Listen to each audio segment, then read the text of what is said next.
Have you ever met a woman who feels like she never really grew up? Not in a childish way, but in the way she avoids depth, responsibility, or emotional weight. She laughs easily, flirts effortlessly, but something about her feels unfinished, like she's still living in a dream of what life should be, not what it is. You try to have a real conversation, but she floats away. You try to build something solid, and she disappears. If that sounds familiar, you're not imagining things. You're witnessing something Carl Jung warned us about nearly a century ago, what he called the Puella Aeterna, or the Eternal Girl. This isn't just about behavior, it's about a psychological state, a woman who appears grown on the outside, but emotionally she's trapped in a state of prolonged girlhood. And it's not her fault, not entirely, because what if I told you that this pattern isn't rare? What if I told you it's quietly embedded in our culture, our parenting, even our relationships? Jung once said, "The greatest burden a child must bear is the unlived life of its parents." That burden doesn't always look like trauma or dysfunction. Sometimes it looks like a woman raised to be adored but never allowed to develop.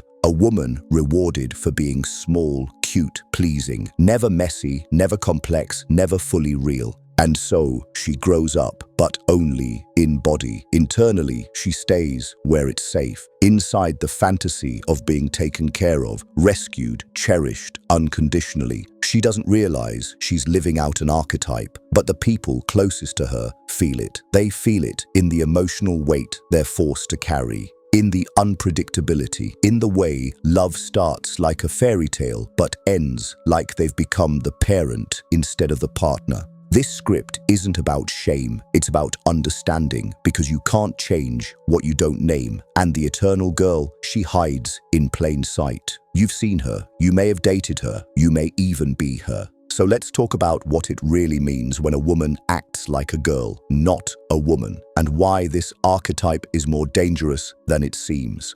Carl Jung's theory of the Puella Aeterna, or Eternal Girl, isn't about age, it's about emotional development. At its core, this archetype represents someone who resists the natural evolution into adulthood, not because she doesn't want to grow, but because something inside her never learned how. And over time, that emotional pause becomes a personality. This woman might look like she has it all together. She might be stylish, spontaneous, magnetic even. But under the surface, she's often afraid of commitment, allergic to structure, and terrified of being ordinary. Why? Because she confuses growth with loss. To her, becoming a woman means giving up freedom, fun, and the fantasy of being endlessly adored. So she clings to the only identity she's ever been praised for, being the charming, carefree girl. And you've seen this before, haven't you? Think about the woman who always needs saving, financially, emotionally, socially. She floats through life without a plan, saying things like, "I'm just figuring it out." Even in her 30s or 40s, she might bounce from one relationship to another, idealizing the beginning, but running from anything that feels too real.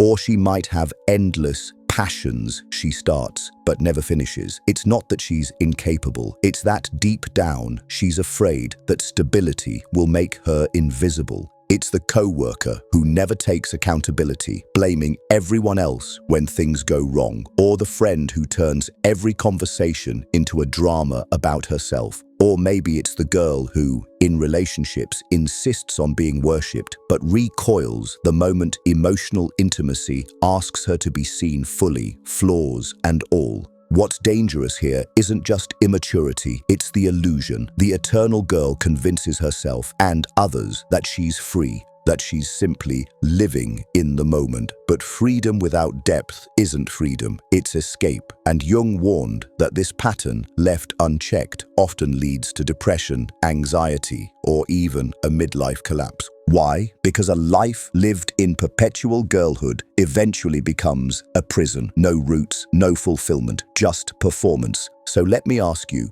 do you know someone who never seems to land, who avoids structure, avoids truth, avoids aging? And what do you think it costs them? What does it cost the people who love them? Because once you understand this pattern, you start to see it everywhere, in dating culture, in influencer culture, even in the way society rewards women more for being pretty than being powerful. The eternal girl archetype is real. It's emotional stasis dressed up as charm, and until it's named, it can never be healed. But how does she get here? Where does this blueprint come from? To understand the Puella Aeterna, we need to look backward at childhood, not for dramatic trauma necessarily, but for emotional patterns so subtle and normalized they often go unnoticed. This part is crucial. The eternal girl is not born, she's shaped. Some grow up in homes where love is conditional, given only when they're cute, compliant, or pleasing. In those environments, being the good girl becomes a survival strategy.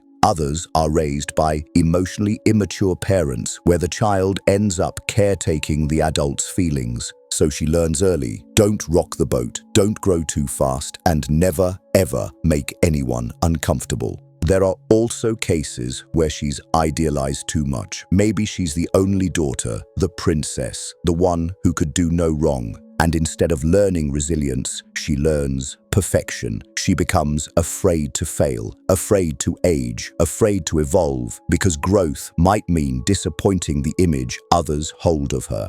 And then there are those whose childhoods were stifling, hyper-controlled environments where every decision was made for her, what to wear, what to think, who to be. So when she finally gets freedom, she confuses rebellion with liberation. She resists responsibility, not because she's lazy, but because she never learned to trust her own judgment. Does any of this sound familiar? It's the woman who still calls her mom before making any major decision. The one who panics when asked, "Where do you see yourself in 5 years?" The one who craves the high of being pursued, but ghosts when love starts asking for depth.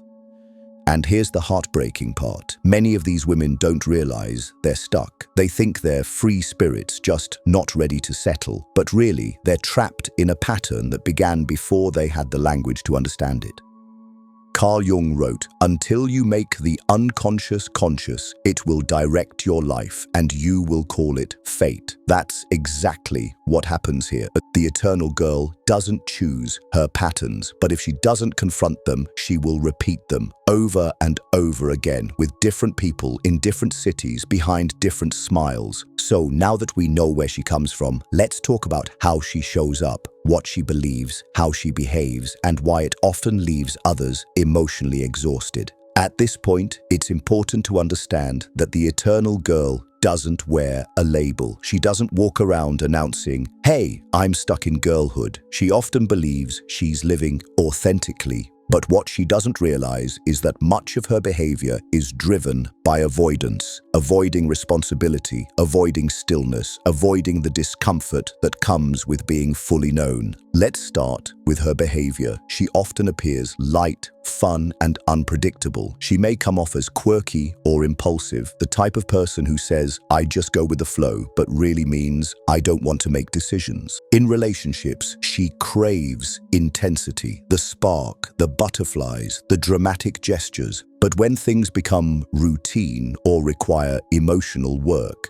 she starts to detach. Not necessarily on purpose, but because deep down, emotional intimacy feels like exposure, and exposure feels threatening. You might see her constantly chasing new experiences, new jobs, new hobbies, new cities, but rarely does she stay long enough to build roots. There's a restlessness about her, an almost childlike desire to be rescued from boredom, from adulthood, from herself. In today's world, she might glamorize this as being a free spirit or forever young. But here's the question: when does freedom become running? When does it stop being cute and start being a pattern? Now, let's talk about her beliefs, the unconscious narratives that guide her. One of the strongest beliefs the eternal girl holds is that love should be effortless. That if she has to try, if things get messy or uncomfortable, then something must be wrong. This comes from internalizing a fantasy, often fed by childhood stories or media, that love should feel magical at all times. But real love requires emotional maturity, something she may not have had a chance to develop.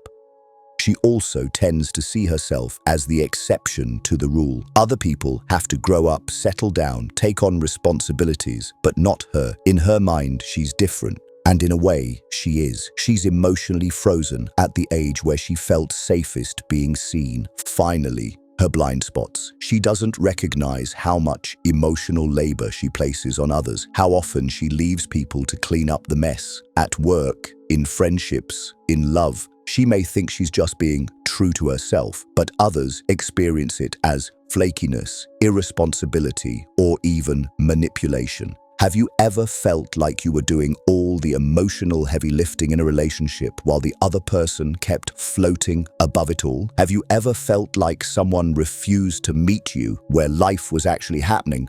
On the ground, not in a fantasy? That's the effect of the eternal girl. She doesn't mean harm, but unexamined innocence becomes a weapon. It makes others feel unseen, unchosen, unimportant. And while she may think she's avoiding pain, she's often creating it without realizing she's the one holding the match. But despite the damage, people still fall for her. They're drawn to the sparkle, the lightness, the fantasy of her. Why? Because the eternal girl doesn't just behave a certain way, she casts a spell. And many men, even the emotionally mature ones, don't realize they've walked straight into it until they're already deep in. This part of the pattern is powerful and often overlooked. Why she attracts and why so many stay longer than they should. The eternal girl taps into something ancient, something almost mythic. She offers what feels like innocence in a world that's jaded. She seems untouched by the cynicism most people carry. Her emotions are vivid, her wonder seems real, and her attention can make you feel like the center of the universe. For a while, it feels like magic.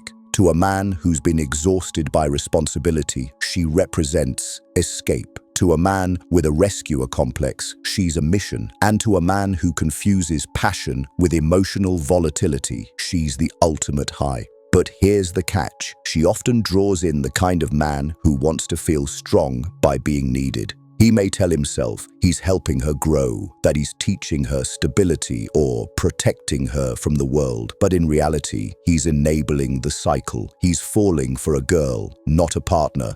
And eventually, it starts to show. He finds himself frustrated by her unpredictability, but feels guilty for asking her to be more consistent. He wants depth, but she stays at the surface. He wants to build something, but she keeps tearing it down without realizing it. Not because she's cruel, but because she associates emotional structure with suffocation.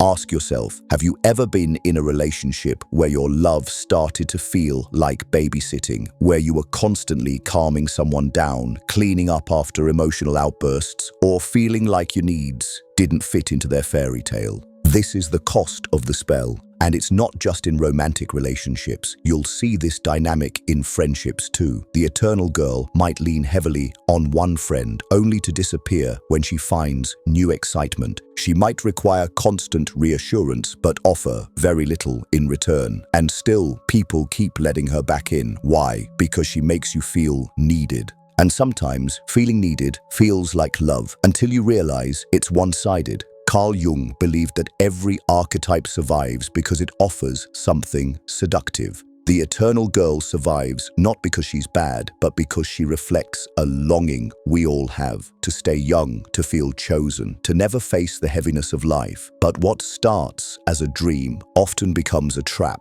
for her and for everyone who loves her. So now the question becomes, what's hiding beneath the light she shines? What does she avoid at all costs? Because behind every innocent mask lies a shadow, and hers is deeper than most realize. This is the part many people miss when dealing with the eternal girl. They see her charm, her vulnerability, her spontaneity, but what they don't see, or choose not to see, is the shadow she carries. And in Jungian psychology, the shadow isn't about evil or darkness. It's about what we deny, suppress, or refuse to confront. It's the emotional debris left behind when we avoid growing up. For the Eternal Girl, her shadow is made of fear, insecurity, and often resentment. She resents the expectations that adulthood brings. She resents the people who ask her to be more, and deep down, she may even resent herself for not knowing how to break free from this emotional stasis. So how does this shadow show up? Let's talk about emotional manipulation, because while she may not do it consciously, the Eternal Girl often weaponizes her vulnerability. She cries to avoid confrontation. She exaggerates to gain sympathy. She turns small criticisms into full-blown betrayals, and if you call her out, you're too harsh, too serious, or just don't understand her. This can leave people around her constantly walking on eggshells, afraid to be honest, not because they're dealing with malice, but because they're dealing with someone who collapses under the weight of emotional truth. Or think about jealousy, another part of the shadow. The Eternal Girl often struggles with seeing other women who embody maturity, stability, or confidence. She might mock them, minimize them, or accuse them of being boring. But beneath that judgment is usually insecurity, a part of her that knows she hasn't grown in the same way and doesn't know how. There's also passive aggressiveness. When she feels abandoned, criticized, or misunderstood, she may not confront it directly. Instead, she withholds affection, posts cryptic messages online, or disappears for days, hoping someone will come chasing. It's the emotional equivalent of slamming a door but pretending nothing happened. And here's a tough truth. The more someone enables her behavior, the darker that shadow becomes. Because the Eternal Girl doesn't just hurt herself, she drains the emotional reserves of the people around her, especially the ones trying to love her. Have you ever tried to reason with someone who refuses to hear anything that doesn't validate their image? Have you ever found yourself apologizing just to keep the peace, even when you weren't wrong? That's what it feels like to be caught in her shadow. And yet, there's a tragedy here, because the shadow she projects onto others is actually the pain she refuses to face inside herself. Her fear of growing up is really a fear of being forgotten. Her resistance to maturity is a longing to matter without conditions, but as long as she hides from that truth, she'll continue to hurt others and isolate herself in the process. So, is there a way out? Can she change, or is she destined to repeat this loop forever? The answer is yes, change is possible. But here's what most people don't tell you. Real transformation doesn't happen through romance, rescue, or even rock bottom. It happens through self-awareness, through the quiet, often painful process of looking in the mirror and not flinching. For the Eternal Girl to evolve into a woman, she has to stop chasing external validation and begin confronting the parts of herself she's been running from. That means asking hard questions. Why do I avoid responsibility? Why do I need to be adored? What do I fear will happen if I grow up and stay grounded? And maybe even more importantly, what am I pretending not to know about myself? The process isn't glamorous. It doesn't come with applause or dramatic turning points. It looks like learning how to sit with discomfort instead of escaping it. It looks like building emotional endurance instead of clinging to fantasies. It looks like letting go of the need to be rescued and learning how to rescue yourself. That might mean going to therapy, journaling through old wounds, or spending time alone, not to isolate, but to finally hear your own voice. It might mean setting boundaries with people who feed the fantasy version of you and reconnecting with the version that's real, even if she's messy, scared, or still figuring things out. And here's something powerful. Growth doesn't mean killing the girl inside you. It means integrating her. Maturity isn't the death of playfulness, joy, or wonder. It's just knowing how to carry them without letting them control you. There are women who were once eternal girls who woke up. Women who decided that being seen for who they truly are is more freeing than being adored for who they pretend to be. And in that decision, they found peace, not perfection, not a perfect life, but peace, something the Eternal Girl can never find while she's still running. So if you've recognized this pattern in yourself, this is your call to pause. You're not broken, you're not doomed, but you are at a crossroads, and you have more power than you think. If you've recognized this pattern in someone you love, remember, compassion is not the same as enabling. You can care for someone deeply and still hold them accountable. You can offer grace, but that doesn't mean sacrificing your peace. So what happens when the spell breaks? When the girl finally meets the woman she's meant to become? That's the moment of reckoning, and not just for her, but maybe for you too. Because if you've made it this far into the conversation, it means this archetype has touched your life in some way. Maybe you've dated her, maybe you've been her, or maybe you've quietly carried the weight of someone else's arrested growth while trying to grow into your own. This part is about reflection, holding up a mirror, not to judge, but to understand. Let's say you're a woman listening to this and parts of it sting a little. Maybe you've noticed how often you seek out validation from men, or how hard it is for you to stick with a job, a friendship, or a project once the excitement wears off.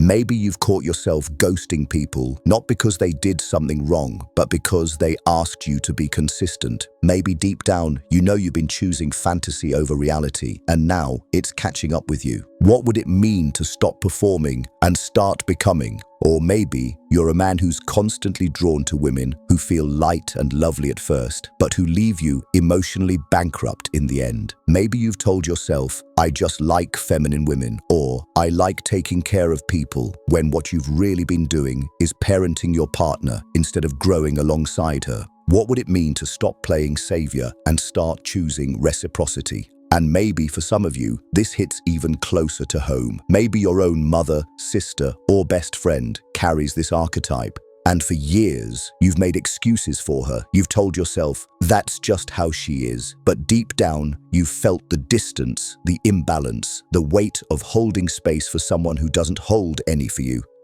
So ask yourself this: how long will you keep orbiting someone who refuses to land? This isn't about blame, it's about honesty. The eternal girl doesn't need to be punished, she needs to be awakened, and the people around her don't need to keep suffering quietly. They need to name the pattern, because naming it is the first step toward breaking free. Jung believed that awareness is the gateway to transformation. Once you see a pattern, you can no longer pretend you don't. The spell breaks, and you begin to choose differently, not just in who you love, but in how you love. Not just in how you show up for others, but in how you show up for yourself. And that's where true adulthood begins. Not when you reach a certain age, or hit a milestone, or check off boxes that look good on paper. It begins when you stop hiding behind the illusion of who you think you're supposed to be, and start stepping into who you actually are. Because the truth is, we all carry echoes of the eternal girl, parts of us that want to stay innocent, adored, untouched by the burdens of real life. That's human, but growth isn't about erasing those parts, it's about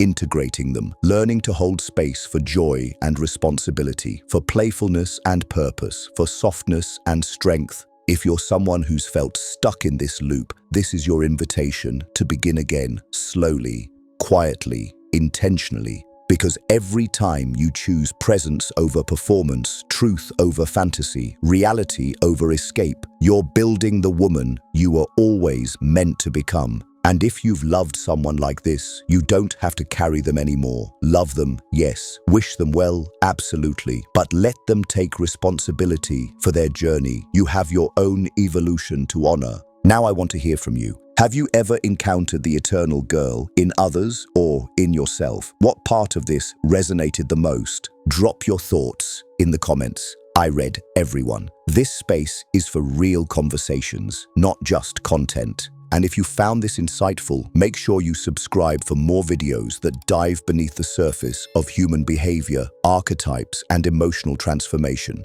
Because the more we understand ourselves, the better we live, love, and grow. Until next time, stay aware, stay brave, and keep becoming.